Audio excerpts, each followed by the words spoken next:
السلام عليكم ورحمة الله وبركاته. أهلا بكم في مطبخ نورة برهم. النهاردة هنعمل وصفة جميلة النهاردة من وصفاتنا. النهاردة هنعمل بسكوت بالزبدة أو بسكوت اللي هو بتاع العيد بأقل الإمكانيات وبأحسن وصفات. إن شاء الله هيعجبكم وهيعجب الولاد. بنبقى نفسنا نشرب مع الشاي، ناكل حاجة حلوة مع الشاي، بسكوتة كده مع الشاي على الصبح، حاجة خفيفة نفطر بيها. هنعمل النهاردة البسكوت دوت إن شاء الله ينال إعجابكم. عجبكم النهاردة الوصفة ياريت تعملوا اشتراك للقناة وتفعلوا زر الجرس وتعملي لايك، ولو في أي تعليق أو وصفات حابينها ياريت تحطها لي في أسفل الفيديو عشان خاطر يوصلوك كل ما هو جديد. هنقول مقادير البسكوت بتاعنا النهاردة. معانا كوبايتين زبدة بدرجة حرارة الغرفة طرية. معايا 4 بيضات بدرجة حرارة الغرفة برضو. معايا ربع كوباية لبن حليب.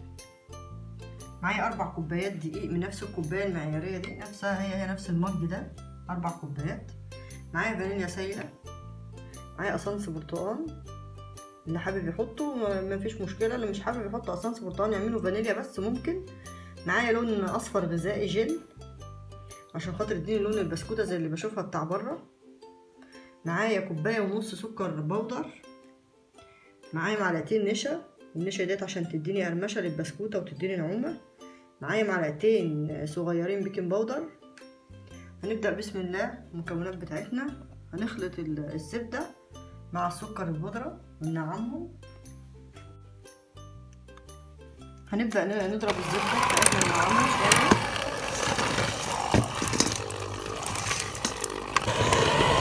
بعد ما الزبدة تفك عندي كده، بعد ما الزبدة تفك عندي بالشكل ده كده واتأكدت ان كلها فكت معايا، هبدأ احط السكر البودرة بالشكل ده كده.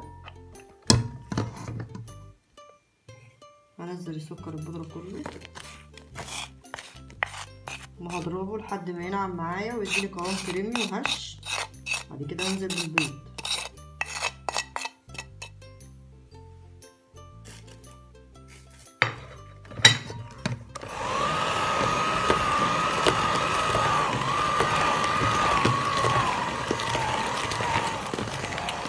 خلطنا الزبدة والسكر لحد ما السكر داب في الزبدة كده وبقى هش وكريمي ودوبوا مع بعض تماما كده وبالقوام ده، وبيضت معايا الزبدة مع السكر البودرة. هبدأ ان انا اضيف الفانيليا والقصنص بتاع البرتقال على البيض بتاعي. ابدأ اخد اقل من ربع المعلقة من قصنص البرتقال علشان خاطر ما يمررش معايا. الخطوط ديت بالشكل ده هنزل بيه على البرتقال، على البيض، صلصة البرتقال على البيض كده. وهاخد الفانيليا السايلة بتاعتي او كانت بودر مفيش مشكلة، بس السايلة دي احسن واطعم من البودر كمان. هاخد كمان ربع معلقة صغيرة فانيليا اللي هي السايلة بالشكل ده وهضيفها على البيض.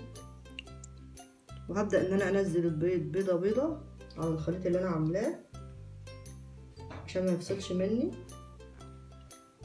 هبدأ بسم الله كده، هبدأ انزل بأول بيضة بالشكل ده وهخفق.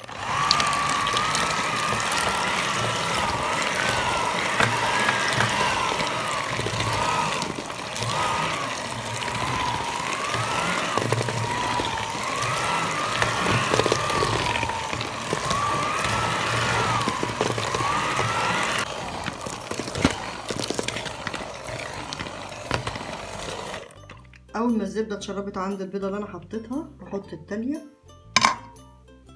وبقيه البيض بنفس الطريقه اللي انا عملتها في الاول. هعمل لحد الاخر بنفس الشكل ده.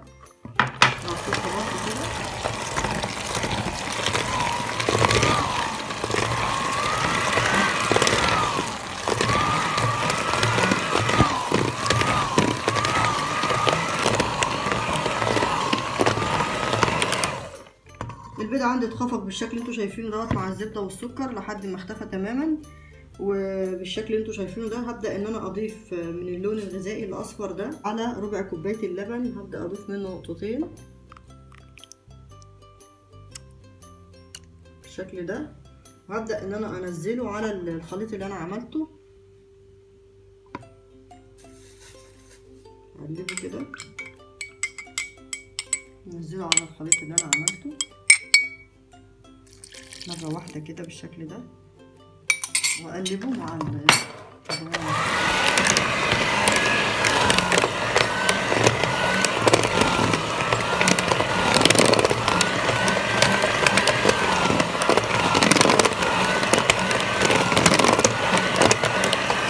خلاص دخلته كده بالشكل ده. هنزل بقى بالمكونات الجافة كلها معايا.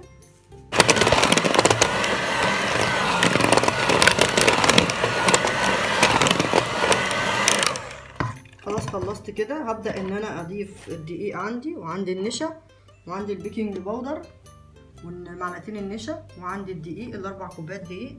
هنزل بيهم على بعض كده في الطبق. هنزل كل المكونات دي عندي في الطبق كده، وهبدأ ان انا اخلطهم مع بعض، وهنزل بيهم مرة واحدة على البسكوت بتاعي. هنزل بالدقيق بتاعي كده بالشكل اللي انتوا شايفينه ده كده مرة واحدة. وهبدأ ان انا اخلط كل المكونات دي، بس ما بلغش فيها، يا دوبك تدخل بس في الدقيق يدخل في المكونات بتاعتي، وافصل ايدي تماما بقى خلاص، عشان خاطر ما اخليش يبقى فيه عرق في العجينة بتاعت البسكوت.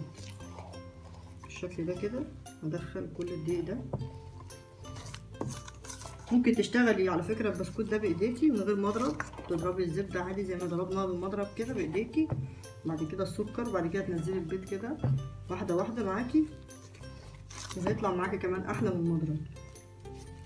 دخلت الدقيق عندي بالشكل ده، بس ما بلغتش في ان انا ادخل الدقيق، يعني ما عجنتوش قوي، يا دوبك بس الدقيق دخل في المكونات بتاعتي. انا عندي هنا القمع ده بيجي من عند مستلزمات الحلواني، يا اما اللي هو الكيس الحلواني زي ما انت عايزه اعملي.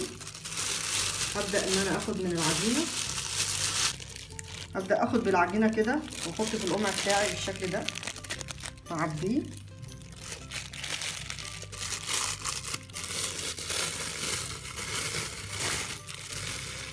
ابدا اخد كده انزل العجينه بتاعتي خالص كده القمع بتاعي، واتاكد ان انا اضغط عليه كده واعبيه.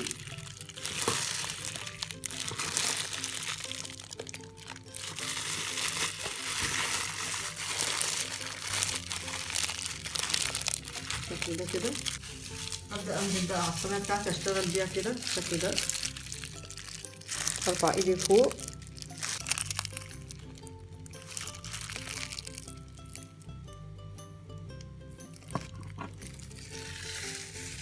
بالشكل ده.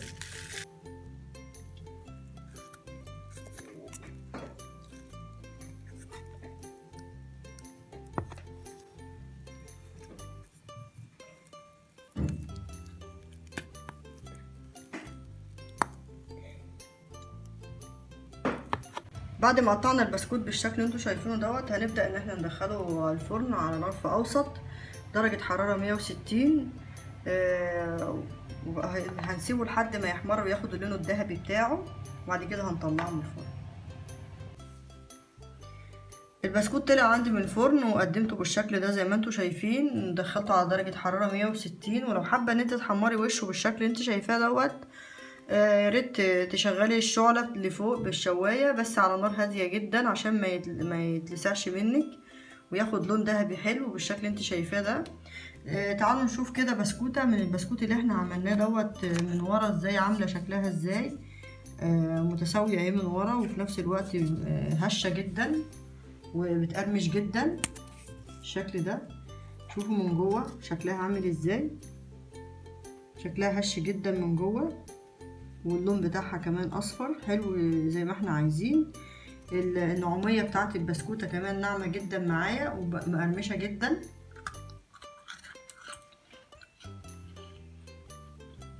لو عجبكم النهارده الفيديو وعجبتكم الوصفة بتاعت النهارده، يا ريت تعملوا لي لايك عشان تشجعوني، وتعملوا لي سبسكرايب، وتعملوا لي شير، وتفعلوا زر الجرس عشان يوصل لكم كل ما هو جديد. وبالهنا والشفا.